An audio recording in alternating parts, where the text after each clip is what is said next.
Alright, today we are building the Mega Construx Pokemon Tyranitar set, a fairly newer set from Mega Construx, and I love this line. I think it's done very well. There's a nice selection of printed pieces, interesting builds, and the sets themselves usually turn out pretty solid. So this one looks like another knockout of the park. Let's put it together and see how much of a Pokemon master I need to be to build Tyranitar.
And here we have Tyranitar. And after the pretty disappointing Riolu evolution set, I am happy to say that this is back to the normal Mega Construx Pokemon theme standards. It's a pretty awesome looking build once you have them complete.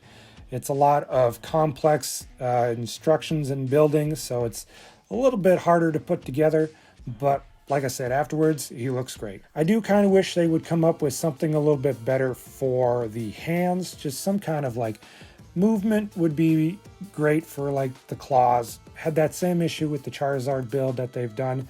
Even though it doesn't look bad, it's just he can't grip anything. And I wish he had that option.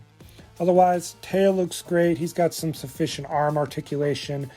I did build the legs wrong with the sockets. I did it backwards. The ball joints were supposed to go in the legs, and the, I guess, cup joint was supposed to go in the body. Didn't seem to affect the build at all, so that's great, because otherwise I would have had to take apart a whole bunch of stuff to make it work.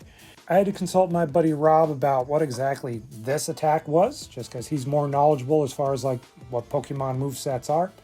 He says it looks like Dragon Pulse, but Dark Pulse would make more sense. So I'm guessing it's going to go with Dark Pulse just because it does make more sense for Tyranitar to have that attack. I'm not really sure why they didn't just do like a flame attack like they've done with Charizard, because Tyranitar does do Flamethrower, I believe, if I remember my moveset correctly. But maybe they were just trying to give us something different after already giving us, Charizard that have that same attack. I think I got this one on sale several months ago, so if you can pick it up at a sale price, great, but if it's the full regular price, it's not bad. Like I said, it's a fun build, very on par with the rest of them, so if you've liked the builds in the past, this one's worth picking up as well. I like it. I'm glad I picked it up, so you should too. Now, next time on my action figure unboxing, I'm not sure what I'm going to do, because as I said in my live unboxing of the Galactus HasLab, that I was in the process of moving. So once I'm done with this video, I'm going to start packing up all this stuff behind me. So next time you see me, I'll have a different setting and a different background. I've got a few different action figures I could unbox. It's more than likely going to be the Hyper Real Luke and Darth Vader that was released for pretty cheap back in several months ago when Ollie's got the overstock when they didn't sell through Hasbro and Hasbro Pulse. So likely it'll be those, but if there's something cooler that comes along before then, may do that instead.